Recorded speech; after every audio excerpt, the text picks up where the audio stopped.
Aqui, Então, apresentar gente, agora. só lembrando, né, essas sessões Tirar Dúvidas, elas têm o objetivo de diminuir a mortalidade materna no país, né? Então, essa acho que foi a principal objetivo que o Braga, que é o diretor do DAPES, de Departamento de Ações Estratégicas, propôs para a gente quando ele propôs fazer o TED, que é do grupo de trabalho com o Ministério da Saúde, né? Então, assim, não precisa ser caso de Covid, tá? Não precisa ser médico que apresenta, pode ser enfermeiro, médico de saúde, não precisa ser GO, né? E a ideia é que a gente vai discutir e aprender com vocês também. Algumas coisas, com certeza, eu não vou saber, talvez o G saiba, se ele não souber e eu souber, tudo bem. Mais provável que o Alexandre nos dê aula de UTI, né? Mas pelo menos a gente pode eventualmente discutir coisas que são importantes. Quando eu tinha pedido para a Karen me passar o caso de hoje, eu vi, acho que é um caso bem difícil, eu solicitei. O pessoal do Ministério tem entrado sempre, acho que isso é bem importante. E aí eu pedi para ver se dava para conversar com a Secretaria da Saúde para escutar um pouquinho as dificuldades eventuais do caso, né? Eu vou pedir para o professor Geraldo, que é meu teacher, né, que ele coordene aqui a apresentação dos casos, a reunião de hoje, e de vez em quando eu dou um palpite, porque eu não sei ficar quieta. Alexandre, por favor, fique à vontade. Muito obrigada por você ter preparado este caso. Acho que ele é muito importante, né? E se você quiser, quando você quiser, acho que o professor Geraldo pode dar o start e você começar. Tá, vamos lá.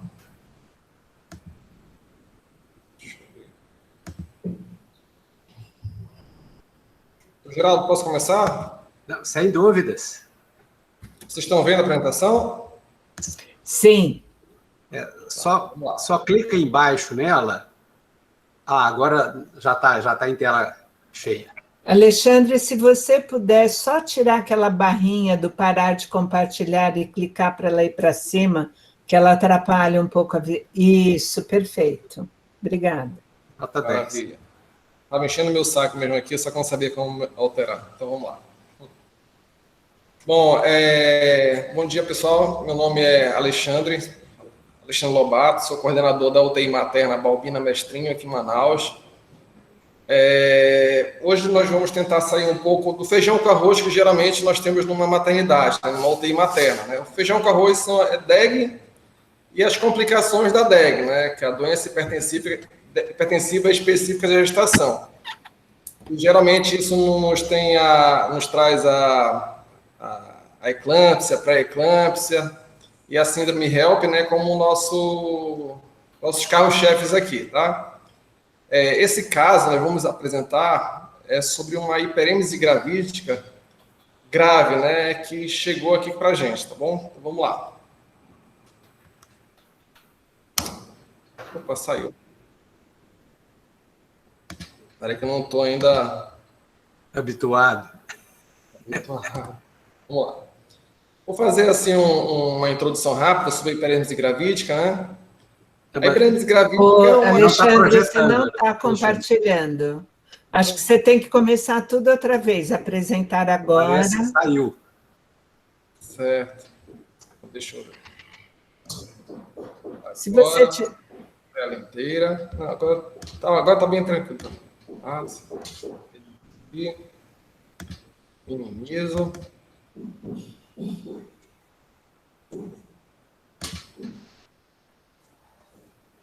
Pronto. Tá ótimo, Alexandre.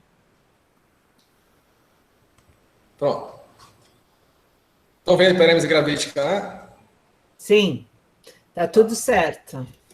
Então, vamos lá. A hiperêmese gravídica é uma ocorrência de vômitos incontroláveis durante a gestação que vai resultar em alguns sintomas, né? Como o primeiro, a desidratação. Geralmente, desidratação por conta de vômito, né? Não tem outra causa, no caso seria desidratação. A outra seria a perda ponderal. Geralmente, maior que 5%, a gente já considera como algo que tem que ser abordado. Cetose, também muito comum, né, na hiperemia gravídica, que nada mais é que a queima de gordura como principal fonte de energia, né, por acabar, né, o carboidrato, né, o açúcar, né, então começa a queimar a gordura. Tá? Distúrbio eletrolítico, que também é bem comum, né, em pacientes que fazem hiperemia gravídica, né, com diminuição do sódio, cálcio, magnésio e potássio principalmente. E a síndrome de Wernicke-Korsakoff, né, que eu não vou entrar muito em detalhes, tá? Que no caso seria a deficiência de vitamina B, vitamina B1, tiamina. O diagnóstico é totalmente clínico, né? E pela aferição também de cetona urinária, aquelas fitas de urinálise, dosagem de eletrólitos e da função renal. O tratamento inicial, né, no paciente desse que chega, né, para um atendimento, né, numa unidade, é a suspensão temporária da ingesta oral e administração de líquido, tá, por via venosa e de medicamentos antieméticos, né, sem necessidade, né, de inicial, né, ou com necessidade inicial, pode fazer, né, vitaminas e reposição de eletrólitos.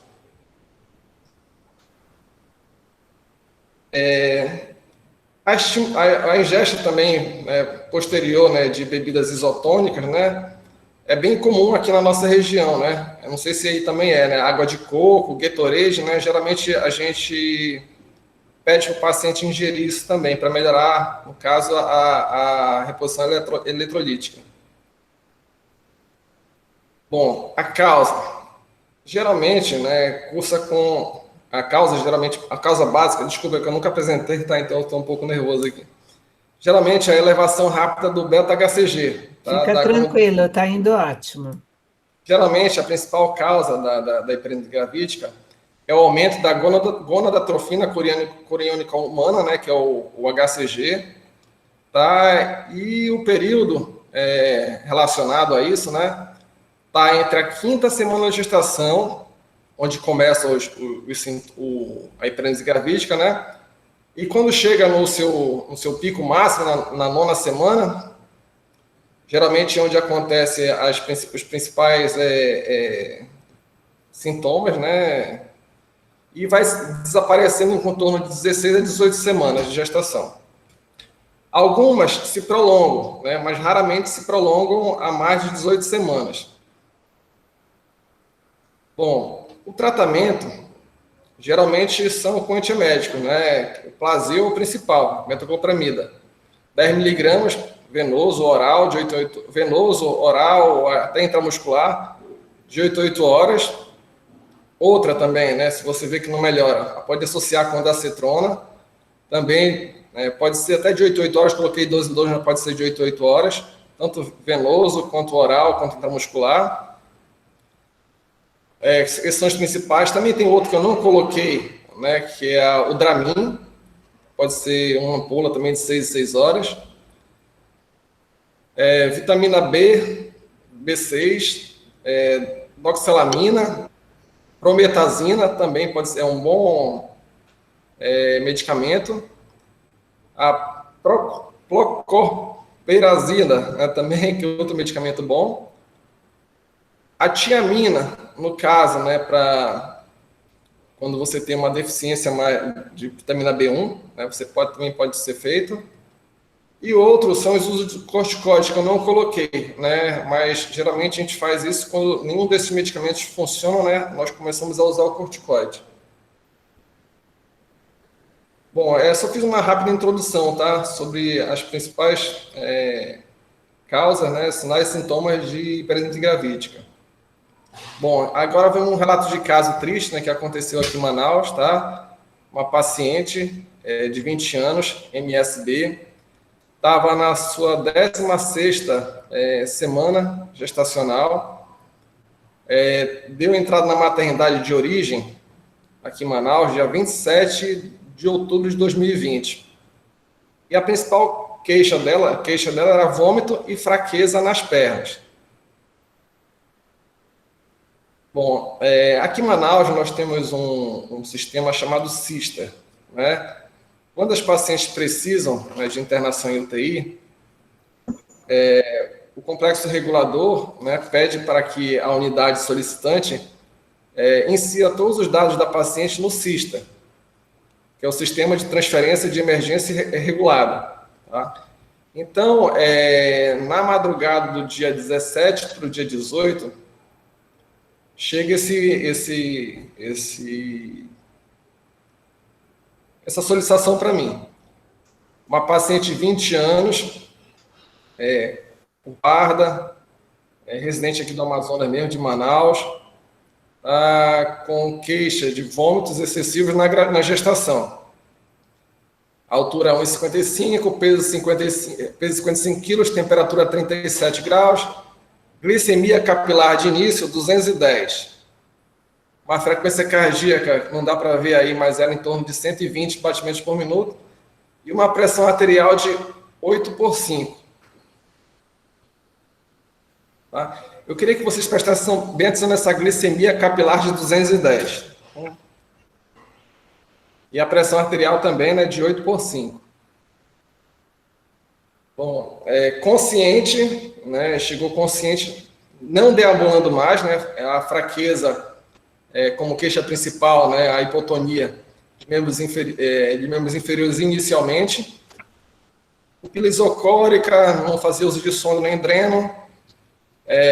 Laboratorial inicial, né, foi solicitado só hematócrito e hemoglobina, né, com hematócrito, nesse caso, né, de 34,5, e aguardando os outros exames. Na internação, fizeram fase rápida de soro-ringa lactato, vitamina C, complexo B e glicose a 50%, além do Buscopan e o Plasil. O Buscopan, não sei por que fizeram, mas foi realizado. Ainda não tinha feito nenhum procedimento cirúrgico. Né? O sintoma atual: fraqueza, risco de parada respiratória, quadro instável, devia ser não deambula, quadro rigoroso de desidratação, falta de ar e fraqueza extrema. Essa paciente depois evoluiu com piora dos sintomas, apresentando astenia, vômito, dificuldade de deambular, desidratação. E durante a noite, né, evoluiu com uma parada respiratória. Foi entubada, sendo estabilizada, e quando foi solicitada a UTI para mim.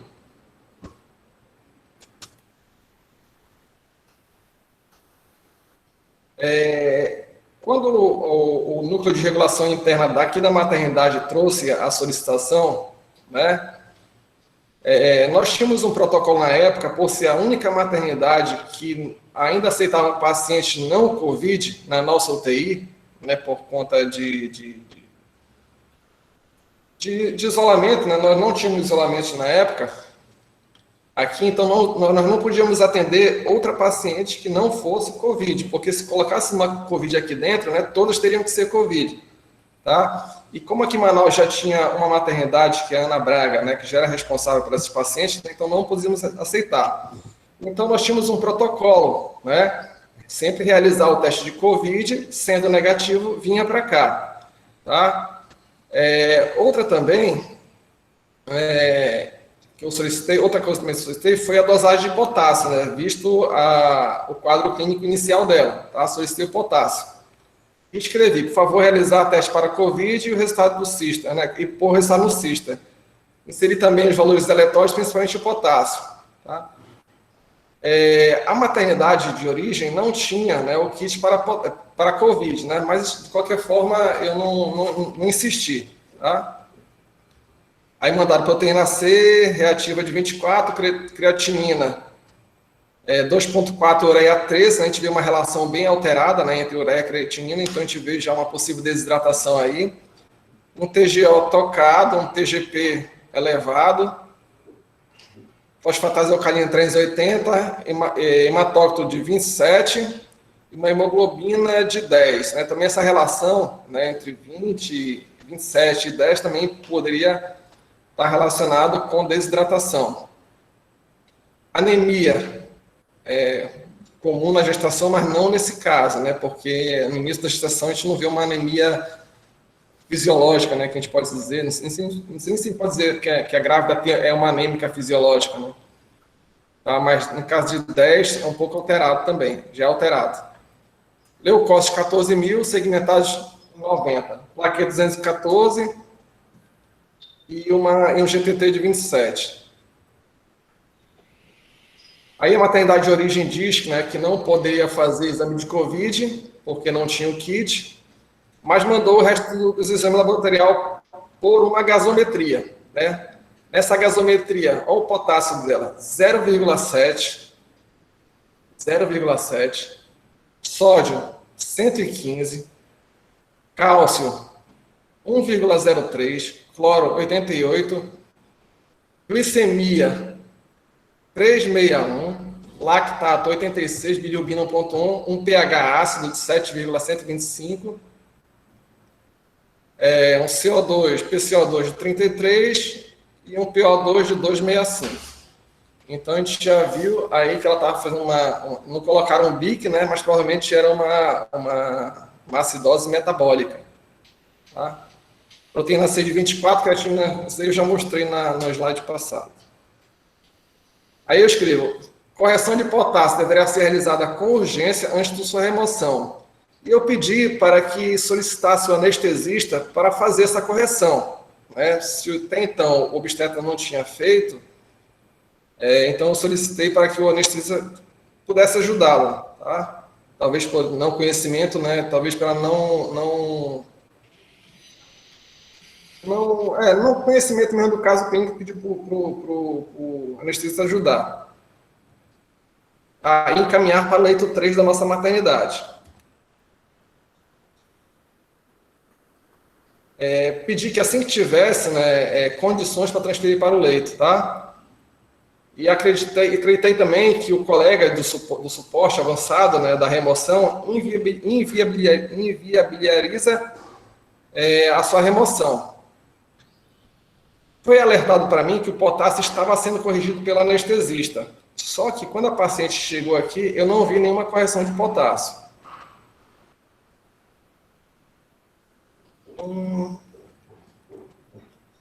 Autorizei a vinda da paciente, como eu já disse, né? A única coisa que eu queria corrigir era o potássio, porque 0,7 era incompatível com a vida. Tá? Então, como a paciente já tinha tido uma parada cardiorrespiratória antes, né, na unidade de origem, então, se não corrigisse esse potássio, provavelmente ou ela ia ter uma parada na ambulância ou uma parada aqui quando chegasse. A paciente só foi transferida desde o horário que eu solicitei a transferência dela, né? Foi meia-noite e 50, né? Ela só foi transferida pelo SAMU em torno de 4h10 da manhã. Esse foi o desfecho da paciente, quando chegou aqui com a gente.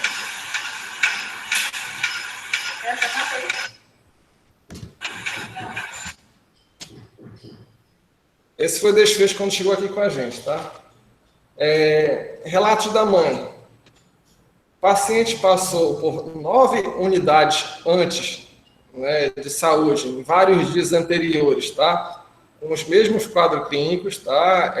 Desidratação, hipotonia, náuseas, vômitos, que não paravam com o uso de medicamento algum. E nenhuma delas, né, foi feito nenhum exame, apenas feito reposição com glicose, soro glicosado e nada mais do que isso. E nenhuma delas foi feito nenhum exame laboratorial. Esse é o relato da mãe, tá? O que a mãe me fala é que sempre foi realizado glicose.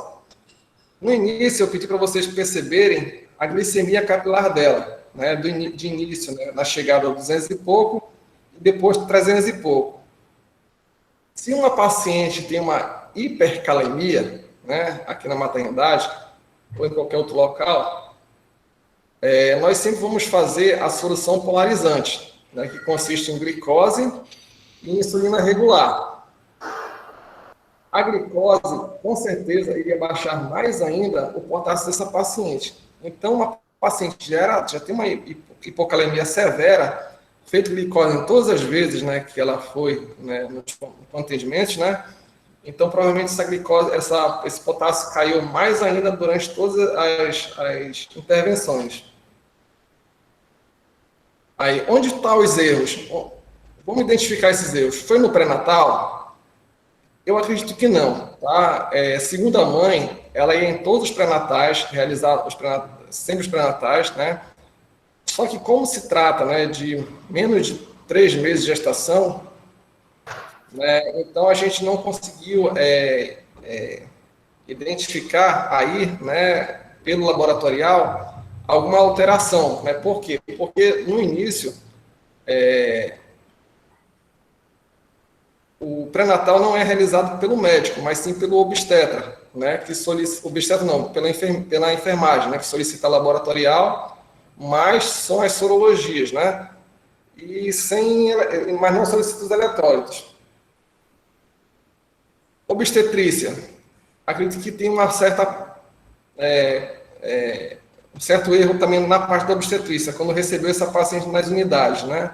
A paciente vinha com história já desde da 8ª semana de gestação, com vômitos, né? E nenhum solicitou laboratorial algum. Anestesista, eu não vi a ficha dele aqui, né, de reposição de potássio, né? O que ele escreveu, não escreveu nada, se prescreveu ou se não prescreveu, não está prescrito no prontuário quando a paciente chegou aqui comigo. Remoção. Ao trazer, né, a paciente para a UTI, o médico da remoção, ele assumiu os riscos, tá? Ele não olhou os exames, não solicitou nenhum exame na unidade, né, para ver se a paciente tinha condições ou não de vir para cá. Intensivista, no caso eu que estava aqui. Eu fiquei com a mão atada, não sabia o que fazer no momento que ela chegou aqui, porque chegou sem laboratorial, não veio nada, só veio uma ficha mesmo de remoção, tá? Fiz, né, potássio aqui acima da dose recomendada. A paciente veio sem acesso central, então tive que passar no central e no periférico. A gente consegue fazer 2 MEC hora, né? E no central acima de 4, mas eu já fiz 4 MECs no central. Tentei uma reposição volêmica mais rápida, mas também não consegui. No laboratorial, né, antes da paciente ter a 4ª ou 5ª PCR, né, o máximo que ela chegou, o potássio, foi em 1,7 ou 1,8, se eu não estou enganado, porque eu não consegui achar essa gasometria, né? A gente faz a gente fez ontem e entrega todo o material, né, para o SAMI, né, que é o responsável pelo arquivamento do prontuário. Eu não encontrei a última gasometria, né, que eu tinha realizado, para saber quanto é que estava, para colocar aqui para vocês quanto é que foi o último potássio dela, mas se eu não me engano foi 1,8. Então realmente eu não consegui, né, a tempo hábil, né, repor o potássio com essa paciente. Então é isso, né, que a gente viu que aconteceu com essa paciente, né, uma cascata de erro desde o início, né, e infelizmente veio a óbito. Muito obrigado, Alexandre. Você podia parar o compartilhamento? Só que eu não sei onde está aqui agora. Está aqui embaixo, ó. Já. Isso. Agora a gente consegue ver todo o time. Bom, agora... Perguntasse, né, porque como eu nunca estou acostumado, né, com apresentações, né, então eu posso deixar fugir um monte de coisa aqui, mas eu lembro de todo esse caso aqui, tá? Acho que a gente vai conversando assim, tranquilo, né? Isso, foi ótimo.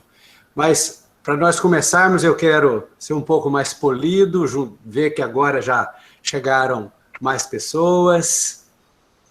Quero cumprimentar vocês, mandar a todos e todas um abraço,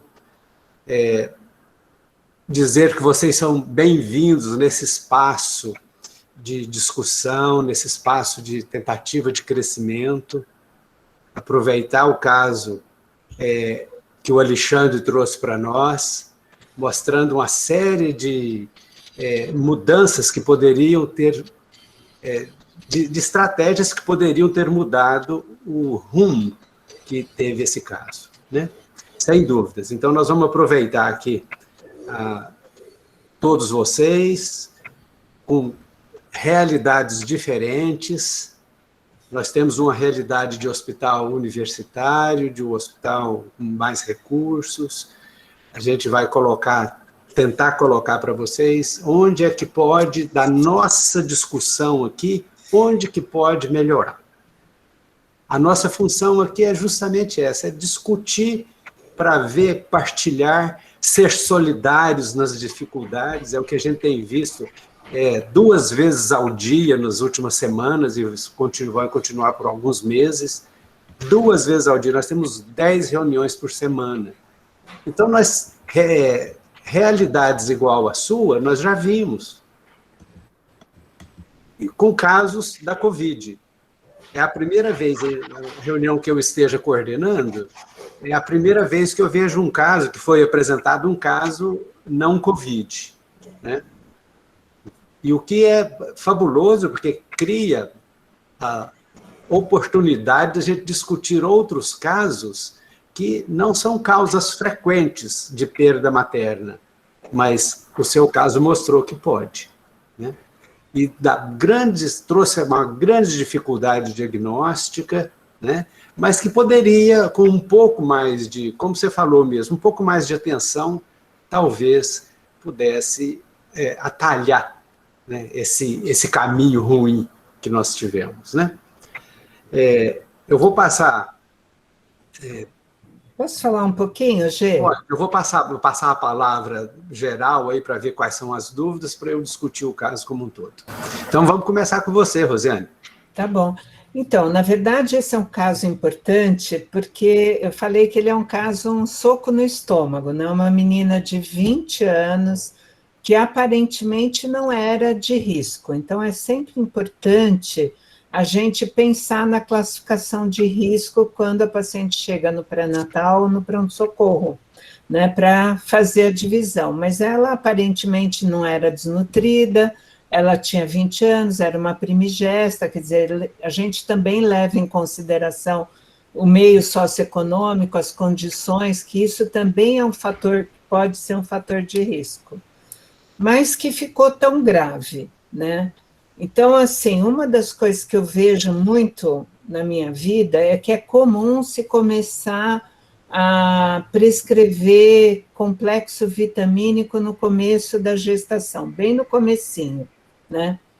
E a gente deve lembrar que a gonadotrofina, que está associada à emese gravídica, ela começa a aumentar mesmo com 5 semanas, dobra a cada 24, 48 horas, atinge o pico máximo entre 9 a 12 semanas, cai e vai no basal a partir de 14, 15 semanas. Então, a emese gravídica realmente melhora muito quando a 14ª semana está completa. A hiperemese e a emese gravídica muitas vezes está associada ao suplemento vitamínico. Eu já tive paciente que falou para mim, eu estou grávida, eu não queria ficar grávida, porque na outra gravidez eu estava passando mal e nessa eu também estou passando mal. Tirei a vitamina, ela voltou e falou, passou tudo, porque tem reação, efeito colateral ao sulfato ou fumarato ferroso, né? Bom, então, assim, isso é para dizer que o esperado era que ela melhorasse, ela foi piorando no quadro da emese gravídica, a ponto de chegar com 16 semanas e está muito ruim, né? Assim, desculpa, a emese gravídica é normal, né? É bem comum, né, acontecer, né? Primeiro porque não tem como não elevar as taxas de HCG, né? Isso daí é fisiológico, né? Uhum. Tanto é que as grávidas, geralmente, elas têm esses sintomas mais na parte diurna, né? Melhorando no noturno. Tanto é que elas não emagrecem, elas não têm perda eletrólito, mas algumas pacientes têm a hiperemese gravídica, né? Essa sim que é a preocupante, que foi o caso dessa paciente. A hiperemese é rara, né? Esse quadro grave é 1 a 2 casos para cada 1.000 gestantes, se não me engano. O Geraldo pode me corrigir, que eu não... mas eu acho que é isso. Ela é rara, que é aquele caso que tem o distúrbio metabólico que realmente precisa internar e hidratar. A primeira coisa é hidratar, porque elas desidratam muito rápido, né? Então, fica vomitando, vomitando, vomitando. Antigamente, eu lembro quando eu fui aluna, se dizia que era porque a mulher não queria a gravidez, né? E por isso que ela passava mal, o que é um completo absurdo, né? A gente pensar nisso. Mas realmente o que é, acho que muitas vezes é difícil, aquela pessoa que vomita muito, o médico considerar aquela passagem do que é emese, né? Que é chato, a pessoa passa mal, mas ela está hidratada, ela não tem o distúrbio hidroeletrolítico para aquele quadro que ela começa a ficar do jeito que está essa paciente. E daí eu vou, depois, enquanto o Geraldo falar, eu vou procurar aqui o MILS, né? O MILS é um sistema que a gente pontua quando a paciente chega para dizer se ela se ela está num estado grave ou não, né? Então, assim, no nosso manual, que é de assistência ao COVID, tem lá esse quadro de avaliação de risco que eu acho que é importante mostrar. Então, se o Geraldo pegar aqui um pouco, tem algumas perguntas também, que está uma mistura entre o que é emese e o que é COVID, porque eu acho que aqui o negócio do COVID foi muito, faz o teste, não faz o teste, tem teste, isso pode limitar como é que faz a referência e contra-referência, né? Isso. Eu vou procurar aqui o meus. Tá. Cristina Guazelli, você quer dar uma opinião? Oi, Geraldo, eu entrei agora, eu não vi o caso todo. Ah, você não viu o caso. Então tá bom, então você vai vendo a... Seja bem-vinda, você vai Obrigada. vendo a discussão, né? Alguém, aproveitar que o grupo não é tão grande, alguém tem alguma dúvida específica sobre o caso? Só resumindo, tá? É uma paciente que foi solicitado leito para a gente por hiperêmese gravídica, um distúrbio eletrolítico grave com potássio de 0,7, fazendo hipotonia generalizada, evoluiu com uma PCR. Por diversas vezes, né, solicitei que repusessem potássio, não foi feito, mesmo assim foi transferido para a nossa UTI, e aqui teve novas paradas cardiorrespiratórias e faleceu, veio a falecer. Então, em pleno século XXI, causa morte, vômito. É um pouco complicado, né, mas foi o que aconteceu com essa paciente. Mas você não acha que o que aconteceu, Alexandre, é que não valorizaram o vômito dela, o quadro? Exatamente. É o que ele está querendo dizer. A impressão que me deu é que ela passou em unidades de saúde e que todo mundo achou que era um vômitozinho de grávida, né? Que nem novela da Rede Globo e tudo bem, né? E esqueceram que a paciente foi complicando, né? Posso mostrar o MILS aqui um pouquinho, Geraldo? Porque acho que aí a gente pode falar...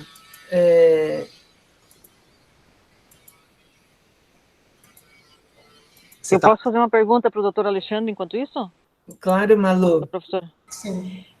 Doutor, eu não entendi. A hiperglicemia foi tratada com insulina? E isso pode estar relacionado à maior queda do potássio também? Não, na verdade, ela não tinha hiperglicemia.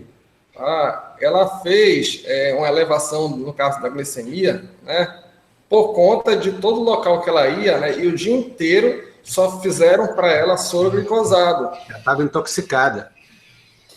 Você sabe, Malu, quando eu vi a primeira vez o caso, eu vi, até comentei com o Alexandre um pouco antes de entrar, eu achei que era uma cetoacidose diabética.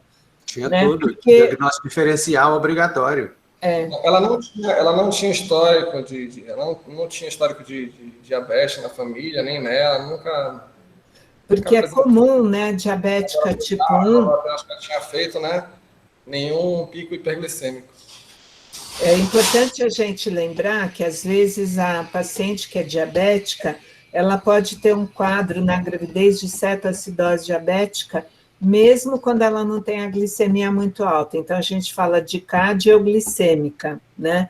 Ela chega, e teu quadro é muito parecido, é náusea, vômito, astenia, né? O valor da glicemia pode ou não estar alto, desidratada, e aí você tem que compensar realmente hidratando e colocando em bomba de insulina para a gente poder compensar e corrigindo o distúrbio metabólico. Mas realmente, essa paciente, na verdade, a glicemia parece que foi provocada pelo número maior de... Exposição. Você vai projetar o MILS? Vou. Então, projeta ali, porque senão não dá tempo da gente discutir. Aqui, ó, Geraldo, se você quiser falar, né? Não, pode falar, tranquilo. Então, essa paciente, ela tinha uma frequência cardíaca elevada, ela estava com uma pressão de 8/5, ó, né? E a saturação, eu não lembro, Alexandre, se você puder me recordar, se ela tinha frequência respiratória alterada ou a saturação. Só eu ver aqui, só um minuto. Ela tinha informação de um pH de 7,125. 7,1. Bom, então aqui, essa é um score de alerta para quem está quando a paciente chega, você tem uma avaliação do risco que ela tem, né? E aí que você vai centrar forças. Então, um alerta vermelho ou 2 alertas amarelos significam que aquela paciente é de alto risco e que você tem que sair correndo, pedir ajuda, né? E tá o grupo todo vendo para que realmente a evolução seja mais favorável, né? Na gasometria, não mostrou aqui quanto é que estava a saturação, nem falaram nada, né? Mas se ela estava com PO2, né, de 265, provavelmente deveria estar saturando bem, né? Um PCO2 de 33 e um PO2 de 265. Ela estava com uma PA muito baixa, ela estava chocada, né? Quando ela chegou. PA 8/5, uma frequência cardíaca muito elevada, quer dizer, estava muito grave. Exato. Ela preenche o sinal de alerta vermelho, lá na base. Né? Exato. Isso. De uma maneira geral, eu olhei aqui no chat e as perguntas aqui ligadas à Covid, tem a da amamentação, eu já respondi para a Cristiane, que pode e deve continuar amamentando. O tempo perguntando o tempo que levou do primeiro atendimento, eu acho que o Alexandre resumiu bem, foram vários atendimentos. Né? Aqui, se é 1 dia, 2 dias, já não importa muito. Foram 9 dias consecutivos. Foram vários. Foram 9 dias consecutivos em várias unidades diferentes. Né? Quando ela repetiu na unidade que ela tinha ido por primeiro, né, que foi uma maternidade, eles já conheciam o quadro clínico da paciente, resolveram internar, mas pela hipotonia, né? Hipotonia global. Isso. A professora Rosiane, ela disse que esse caso é um soco no estômago. Eu sou mais velho, sou mais emotivo, choro à toa. Esse caso é mais um que me dá vontade de chorar. Por quê? Porque eu, como um agente da saúde do país, agente da saúde do meu SUS, não fui capaz de ajudar, de levar conhecimento, de ter disponibilidade, disposição para ir junto com meus companheiros, meus amigos de Manaus, para ensinar, para treinar gente que atende SUS para o reconhecimento de uma situação de emergência. Então, eu trago aqui também o meia-culpa. Se estou no aparelho formador de universidade e ver ocorrer um caso desse, eu fico muito triste. porque é o SUS. É o SUS que é julgado numa situação dessa. Por um ou outro que falhou, mas é o SUS que falhou, o SUS que permitiu. Nós vamos alinhavar aqui a série de possibilidades que nós perdemos. E quando eu digo nós, eu também estou junto com esse colega, que ele não deixou de fazer porque ele quis. Ele deixou de fazer porque não reconheceu. Doutor Geraldo, eu vou Temos algumas coisas que são estruturais, básicas. Tem um relato da mãe. Oi, pode falar, Alexandre. Tem um relato da mãe, né, que, desculpa estar lhe cortando, mas que isso realmente me incomodou muito no dia, né, que eu tenho certeza que a mãe não estava mentindo, porque naquele momento a mãe não tinha estrutura nenhuma, né, para inventar essa história, né. Nesse dia, no último dia que a mãe foi ao hospital, a mãe já chegou mais nervosa, né, acalorada com a situação, e queria uma solução para a filha dela, que já não aguentava mais, né? A filha dela com hipotonia, de início não queriam internar. E aí, ao questionar o obstetra sobre a hipotonia, o obstetra falou que não era ortopedista, que ele ia resolver apenas a parte do enjoo que ela estava sentindo. E isso também, nesse dia, me deixou com ódio, né? Vontade de ligar, né, para o obstetra, conversar, né? Mas não fiz isso. Me controlei. Realmente, sinceramente, se vocês pudessem ver a minha reação, é uma reação quase de pânico. Eu fico realmente muito triste, mas nós temos que superar isso. Nós já fizemos aqui a nossa desintoxicação hepática, né? Lá em Minas Gerais, a gente fala que desopilamos o fígado e mostramos que tem falhas estruturais e que eu espero que as pessoas, todos os protagonistas dessa história, fiquem sabendo dessa apresentação e façam uma reflexão de que é preciso melhorar. Você não pode enfrentar um plantão, enfrentar um atendimento obstétrico como se ele fosse de menor valia.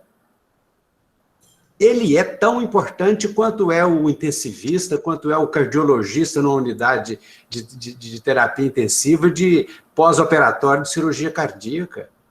Nós estamos zelando de 2 vidas. Então, é realmente muito ruim. É um limão. Esse caso é um limão em todos os sentidos. Eu tenho uma maternidade hoje que não dá condições de fazer o teste do Covid. Isso aí foi em outubro, mas mesmo em outubro a gente já estava bastante evoluído. Olha o tanto de dificuldades. Paciente que você faz diagnóstico diferencial, precisa fazer o diagnóstico diferencial com uma síndrome hiperglicêmica, e eu só tenho a fita para fazer, não tenho uma glicemia venosa, que vai me dar o resultado.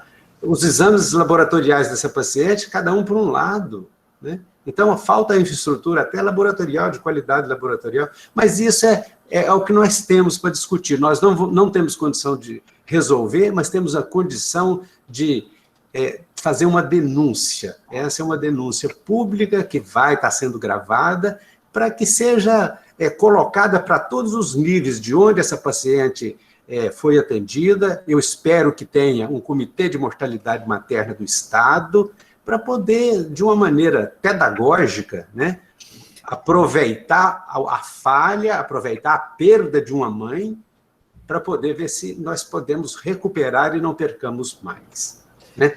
Mas eu quero aproveitar esse espaço, então nós já fizemos aí todo a nossa indignação, ficou registrada, né?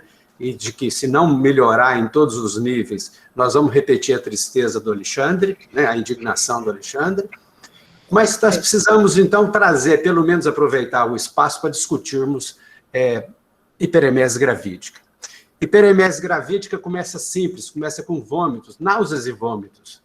Esse é o início que eu conheço, mas eu não sei o fim, que é a hiperemese, e raríssimo, esse caso é um caso raro, por isso que precisa ser até publicado, para que o mundo possa aprender que morre. Temos que fazer isso, temos que divulgar isso. Mata. Então, Nós Mas, Geraldo, eu vou falar que morreu porque a gente.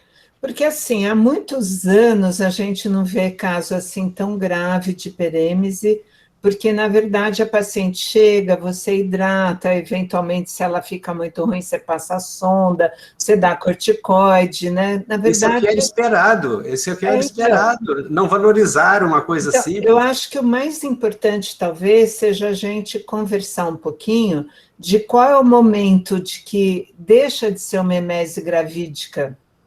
É isso que eu estou tentando chegar lá. Então, tá bom. Com É isso que eu tô, licença, é isso que eu estou tentando chegar. com licença, eu poderia fazer uma colocação? Pois Posso me não, Andressa. apresentar, primeiramente? Uhum. Eu sou Andresa, eu sou coordenadora estadual de saúde da mulher do estado do Amazonas. Oh, que Atualmente estou beleza. nesse cargo, né, e tenho participado é, dos estudos aqui apresentados. Eu gostaria de dizer que, claro, é lamentável, né, esse fato. Gostaria de dizer também que isso é uma questão de equipe multiprofissional, né?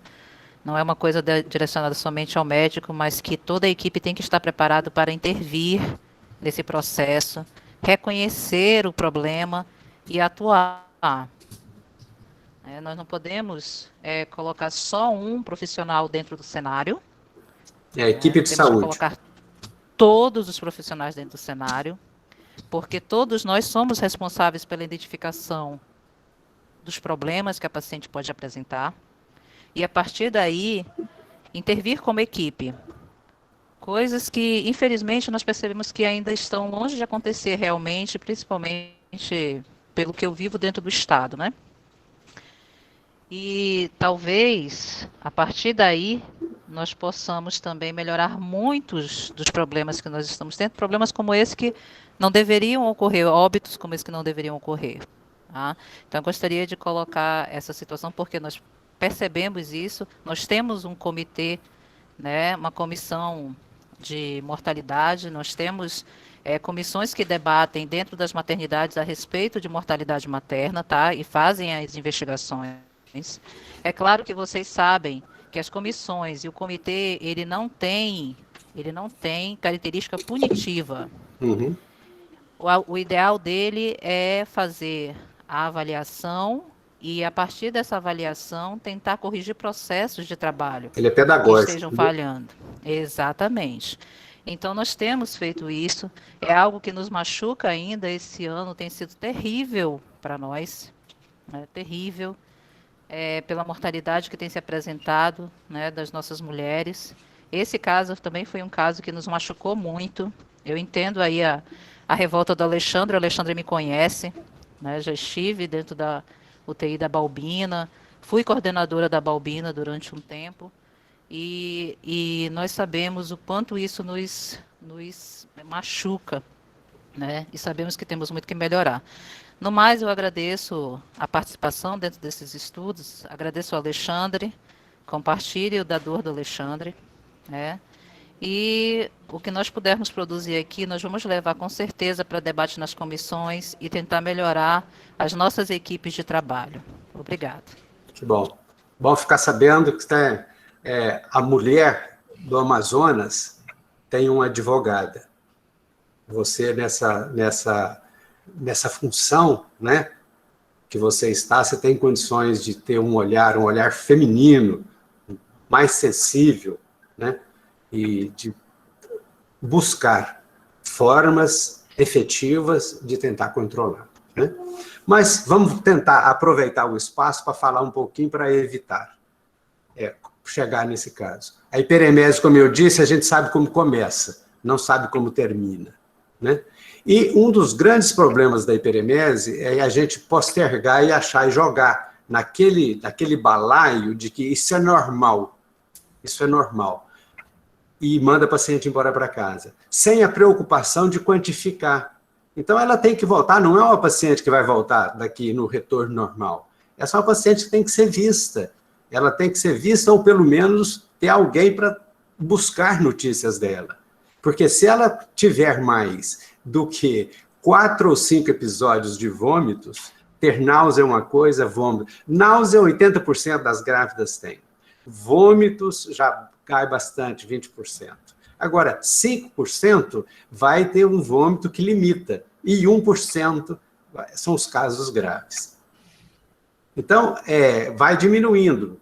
Tem uma relação muito, muito estreita aí com a gravidade da Covid, né, em termos de frequência, mas ela existe, e está espreita.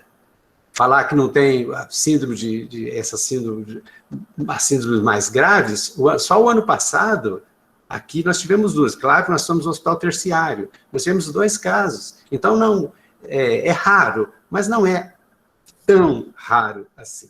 Então, pode ocorrer com cada um de nós. E esse mal-estar e a náusea, as orientações, sem dúvida, se o médico tem uma agenda sobrecarregada, é a equipe, repassa com a equipe, uma enfermeira, ou o pessoal da saúde, a equipe de saúde, com um ou com outro profissional, pode muito bem pegar esse caso, esse caso aqui já é a 2ª vez que volta em 3 dias, e ela continua vomitando.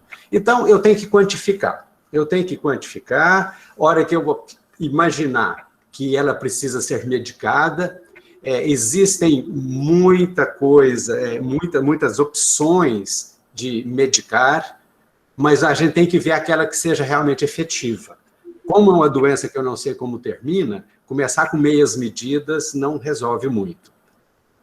Então, nós temos que dar uma medicação que seja adequada. Eu tenho que dar um antiemético específico, posso utilizar um ansiolítico, posso utilizar de tudo, mas não resolve.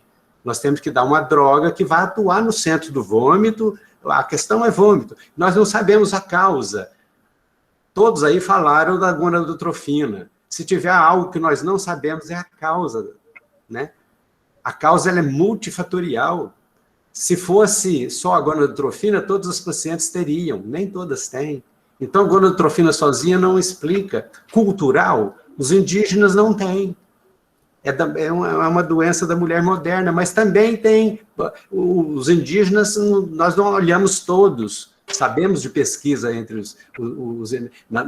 nessas populações chamadas aculturadas, né? Ou aldeadas. Mas deve ter, também não explica tudo. A questão psicológica também não explica tudo, então ela é uma doença das teorias. Então, as doenças das teorias, quando você não tem uma causa, vamos lá no efetor. O efetor é o centro, é a zona de transição ali que fica logo antes do centro do vômito e que faz a decodificação de todos esses estímulos que chegam e faz a seleção e passa para o centro do vômito aquela que ele acha que precisa de ter o vômito para eliminar alguma coisa do conteúdo gástrico como uma reação de defesa. Então, a fisiopatologia é essa. E se nós entendermos a fisiopatologia, nós vamos entender melhor quais são as drogas que realmente atuam e que precisa atuar de uma maneira mais precoce. Então, nós vamos buscar aqueles que atuam nos inibidores do centro do vômito, 5-HT, 5-hidroxitamina. O que nós temos, a droga de todas que você elencou aí, é o dacetrona. O dacetrona tem uma ação fabulosa. Temos outras drogas também muito boas, mas que não são liberadas para uso durante a gravidez. Doxilamina é boa? Mas é porque faz a paciente dormir. Então, você dormindo, você mesmo falou, paciente do dia, é a doença do dia, da noite ela melhora, durante a noite ela melhora. O caso grave não melhora nem à noite. Então, é preciso que a gente faça uma seleção de drogas adequadas. Metoclopramida é bom? Você colocou no seu grupo aí. É, excelente. Só que ela não atua dessa forma. Ela é uma substância procinética. Uma substância procinética. Temos que ter o cuidado que, às vezes, eu pioro. O Alexandre conhece, talvez mais do que nós aqui, conhece liberação extrapiramidal. A metoclopramida dá liberação extrapiramidal. Então, de repente, eu começo a controlar uma coisa, mas não sei o efeito adverso, e eu posso piorar, eu posso entornar o caldo. Então, é melhor que a gente saiba, né, recorde, eu tenho certeza que a maioria de vocês sabe, que a gente tem que atuar no receptor, aonde vai inibir esse receptor. Que dessas drogas aí que foram elencadas, é um dacetrona que é específica. As outras podem melhorar por um ou outro mecanismo. O da cetrona é ótimo, mas ela é procinética, ela não atua lá no centro do vômito. Ela atua melhorando o trânsito intestinal. Então, dá aquela sensação, você toma, dá aquela sensação, melhora o movimento peristáltico, né? Libera o piloro, então a paciente tem uma sensação de melhora, mas o mecanismo é outro. É outro. Se eu quero atuar seletivamente, deixar minha paciente de bem com o meio ambiente, ela pode trabalhar, ela tira a náusea, não tem sono, eu tenho que trabalhar com a ondancetrona de início precoce. Se a paciente traz sinais de desidratação, traz sinais de perda de peso, traz sinais de que está sendo... Existem esquemas, eu posso depois mandar para vocês, através do nosso e-mail, eu posso mandar para vocês os esquemas que classificam a paciente, qual é o momento que você tem que internar. Chama sistema PUC, P-U-Q-U-E, PUC. Depois eu passo para vocês todas as... quantas vezes você vomita, como é que está atrapalhando a sua vida, e quando nós temos um score maior do que 6, eu tenho que internar essa paciente. E esse score é aquele score que a gente deixa no celular, para olhar, né? Quando chega uma paciente, eu quero saber se eu vou internar ou não, eu preciso de fazer essa avaliação. E na internação, tudo que o Alexandre ensinou para nós. Suspende a dieta, faz o tratamento adequado, todo endovenoso, você tem que... Não adianta forçar via oral quando a paciente não aceita via oral. São só os casos leves que o tratamento é via oral. Os casos mais que você não dá conta, essa paciente, talvez, ela foi 9 vezes, segundo o relato da mãe. Talvez na segunda ou terceira, ela já tivesse a indicação de fazer o medicamento endovenoso. Porque não adianta. Gente, é uma questão muito lógica. Se eu estou vomitando, me dá remédio via oral? Né? Então, é só a gente parar um pouquinho, mais tranquilidade, para ver que tem formas, existem formas adequadas. Aí, na internação, para evitar esse quadro, ou até antes, nós temos que lembrar de algumas coisas. Se a paciente vomita, ela deixa de absorver vitaminas. E não é só tiamina, não. A tiamina é que vai dar esse estrago que aconteceu com essa paciente. Mas nós temos a vitamina B12 e o ácido fólico, que deixam de ser absorvidos. Se eles deixam de ser absorvidos, gente, eu não tenho metilação do DNA. Está muita ciência, né? Mas eu não tenho formação do DNA, das proteínas, o paciente vai ser anêmica. Então, é preciso que eu lembre que, além da medicação antiemética, eu tenho que fazer a suplementação, na medida do possível, que for intramuscular endovenoso, das vitaminas do complexo B, para evitar, tipo, paciente com hiperemese não controlada, ela tem maior risco de ter fetos mal formados, principalmente defeitos de fechamento do tubo neural, espinha bífida. E a gente fica imaginando o que seria. Ela não teve nada durante a gestação? Ela teve, sim. Ela teve emese gravídica e passou num período crítico, que é o início da gestação, vomitando, e eu não fiz a suplementação. Nós, os obstetras, dentro de uma equipe de saúde, os obstetras têm nós temos uma responsabilidade plural. Somos a única especialidade que temos 2 pacientes. Temos a mãe e o feto. Então, nós estamos aqui tentando atalhar a mortalidade materna, mas eu quero que ela vá embora com um filho sadio, um filho bem formado, um filho que ela sonhou, não é?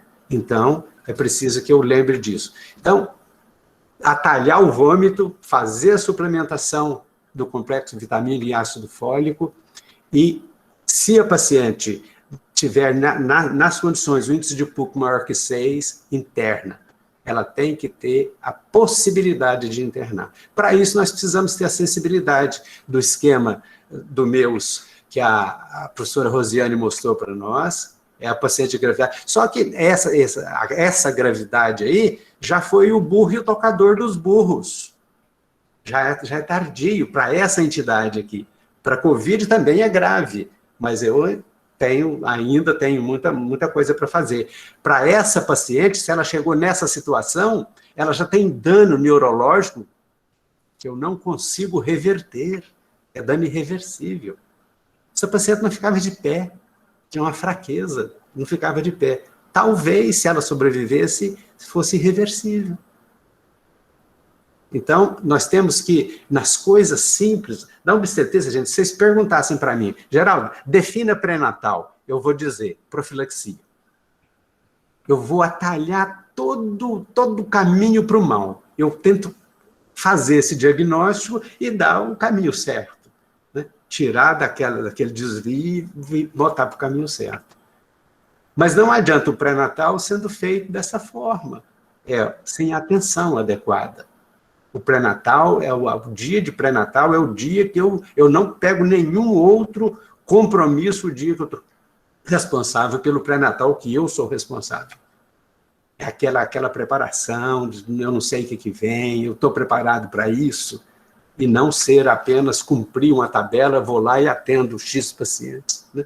Então, a equipe de saúde precisa, nós precisamos, eu também, sempre estar reforçando isso, de que o pré-natal nós fazemos, é a ciência do futuro. Nós estamos cuidando da mãe para que ela possa cuidar do filho, e o filho é o futuro. Então, fecha um ciclo, gente, extremamente importante. Nós, obstetras e a equipe de saúde que atende pré-natal, temos que saber muito, muito. Tá? Também é importante uma coisa que você sempre fala, Geraldo, que é o fluxo, né? Quer dizer, saber em que momento essa paciente sai do pré-natal e vai para uma área de atendimento que possa recebê-la e realmente recebê-la, de não ficar essa coisa de que eu tenho um problema na minha mão, mas eu sei que vai ser difícil referenciar, então eu não vou referenciar porque eu não vou conseguir a vaga, porque vai ser difícil, porque isso, porque aquilo. Então, eu vi esse sistema Sister do Alexandre e falei, nossa, que legal isso, né? Mas não é tão legal, porque demorou muito, né? Então, eu acho que o fato da Andressa ter entrado é muito importante, porque eu estou com uma paciente, né? Eu tenho uma dificuldade, ela não está bem, eu tenho que referenciar, eu estou vendo que é urgente, eu tenho que ter essa referência muito rápida. Então, eu acho que essa ideia que o pessoal aqui do HC teve, da tele-UTI, que o professor Machado teve, talvez venha ajudar muito, né? Porque, por exemplo, eu vi o que o Alexandre tentou fazer, corrige o potássio antes de mandar. Faz isso, faz aquilo, isso pode eventualmente ajudar a não acontecer outra vez, né? Eu acho que eu gostei bastante, mas o Sister talvez tenha, que é ótimo, né? Deu para ver que é uma tentativa muito boa, mas talvez a gente tenha que rever onde falhou para poder, numa próxima vez, ter um referenciamento um pouco mais rápido. Não sei se você concorda, Gê. Não, tranquilo. Eu bato muito nessa tecla, eu já até esqueci, foi bom você ter recuperado, né? O SUS, ele fica grande no poder do fluxo. E o fluxo, quem está na base, quem está lá na rede básica, tem que ter a certeza de que tem um secundário bom e um terciário bom. E nessa certeza ele vai trabalhar muito melhor, né? E é isso, você tem que ter o respaldo. Rose, eu tenho duas perguntas aqui muito interessantes. Uma da Camila, né? Camila, que está nos acompanhando sempre aqui, perguntando aí por natremia e confusão mental. Sem dúvida pode, sem dúvidas, mas faz parte. Nós temos essa síndrome, ela tem dois componentes. Ela tem um componente da tiamina, que ele é orgânico, né? E que depois, tardiamente, ele traz problemas psiquiátricos, que é o Korsakoff da síndrome, né? É o segundo nome. E todas as alterações da hiperemese, todas elas levam, em última análise, pode levar à confusão mental. Agora, no caso dessa paciente aí, ela já apresentava, ela teve parada cardiorrespiratória. A confusão mental dela já tinha outros, pode ser isso que você está falando aqui, mas ela já tem outros componentes até de dano neurológico. né? Dexametasona, a Rosiane falou até da utilização. Dexametasona, quando você dá dexametasona, precisa de dexametasona para o tratamento da hiperemese gravídica, você está das últimas opções. Ele atua, uma das últimas opções é quando você já tem dano tissular por lesão de lisossomo. Então, a dexametasona ela vai lá para acalmar o tecido para ver se não tem dano tissular. Então, é um dos últimos pontos que a gente utiliza a dexametasona. Mas foi muito bem lembrado, Camila. A Adriana está chamando a atenção, a Adriana Cossinel está chamando a atenção de que a ondansetrona é classe B. Que bom que ela é classe B, né? Porque tem tantos outros aí de classe C. Então, classe B, ela está falando aqui que precisa de receita, né? Vai em qualquer farmácia que vocês vão comprar sem receita. É uma orientação da Anvisa. A minha orientação é para não comprar. E que tudo tem que ser, o médico tem que saber, ou a equipe de saúde, da dependência de como é organizada a saúde numa determinada comunidade, porque numa determinada comunidade eu tenho médico, na outra eu tenho enfermeiro, eu tenho comunidade nesse Brasil, e vocês sabem disso, que tem um farmacêutico, eu tenho um curioso, né? Então, são dificuldades que são variadas, né? Mas se você está num local, Manaus, eu acho justo, eu acho adequado que a medicação, que a grávida vai tomar uma medicação que ele tenha feito a indicação. A não ser que o esquema ali daquela equipe de saúde passe para outro profissional fazer isso. Mas eu acho difícil. Manaus, eu tenho a impressão que tem condição de ter todo o controle medicamentoso sob receituário médico. Então, é isso daqui, é uma substância, ela não tem, saiu do âmbito da oncologia há pouco tempo, né? Na oncologia, nós ainda temos drogas muito boas, antieméticos muito bons, que podem ser liberados. Tem casos que a ondansetrona não dá conta. E aí a gente tem que lançar mão, por exemplo, da palocentrona, que é mais potente, o Quitril, mais potente, é o nome comercial, tem uma série de outras substâncias que são até mais potentes, são utilizadas como quimioterápicos. A ondansetrona, há pouco tempo, ela saiu dessa redoma para poder ajudar as nossas grávidas, porque nós não tínhamos nenhuma medicação isenta com menos efeitos adversos e que funcionassem. Né? Nós temos uma série de medidas que não funcionam e a metoclopramida. A metoclopramida ajuda muito, mas tem o efeito adverso. Né? Então, a gente fica um pouco meio sem muitos recursos, mas eles existem. Eles existem e estão ao alcance.